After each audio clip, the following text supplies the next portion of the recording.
Hi, நான் முன்ன ஒரு ஜுவல்லரி வீடியோஸ் போட்டிருந்தேன். அதுக்கு நல்ல ரெஸ்பான்ஸ் இருந்துச்சு. நிறைய மெசேஜ் வந்துச்சு. இப்போ வரைக்கும் மெசேஜ் வந்துக்கிட்டே தான் இருக்குது.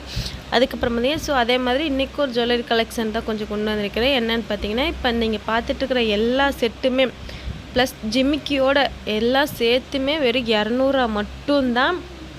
உங்களுக்கு வேணுங்கிறவங்க இந்த நம்பருக்கு கீழே தெரிய நம்பருக்கு ஸ்க்ரீன்ஷாட் பண்ணி இல்லை மெசேஜ் மட்டும் பண்ணி டீட்டெயில்ஸ் தெரிஞ்சுக்கோங்க. அதுக்கப்புறம் என்னென்னு பார்த்தீங்கன்னா, வேணுங்கிறவங்க மட்டும் மெசேஜ் பண்ணுங்கள். இல்லை அட்லீஸ்ட் அது பிடிச்சிருந்தா வாங்கலாம் அப்படிங்கிற மைண்ட் செட்டில் இருக்கிறவங்க மட்டுமாச்சும் மெசேஜ் பண்ணுங்கள். நீங்கள் பிறகு டைம் பாஸுக்கு பண்ணுறீங்களா என்னன்னு தெரியல. நிறைய பேர் மெசேஜ் பண்ணுறீங்க. ஆனால் நான் வேலை பண்ணுங்கிட்டு ஒன்றையும் ஃபோட்டோ எடுத்து அனுப்பி டீட்டெயில் இவ்வளோ ப்ரைஸ் இவ்வளோ எல்லாம் சொன்னதுக்கப்புறம் பேமெண்ட்டை பற்றி பேசும்போது மட்டும் ரெஸ்பான்ஸே வர மாட்டேது. எதுக்கு எல்லோரும் அப்படி பண்ணுறீங்கன்னே தெரியல. தயவு செய்து அப்படி பண்ணாதீங்க. வேணுங்கிறவங்க மட்டும் இந்த நம்பருக்கு கான்டாக்ட் பண்ணுங்கள். ஓகே பாய், அவ்வளோதான். இன்னும் ஜுவல்லரி கலெக்ஷன் வேறு ஏதாச்சும் இருந்துச்சுன்னா நெக்ஸ்ட் வீடியோவில் மீட் பண்ணலாம். பாய்.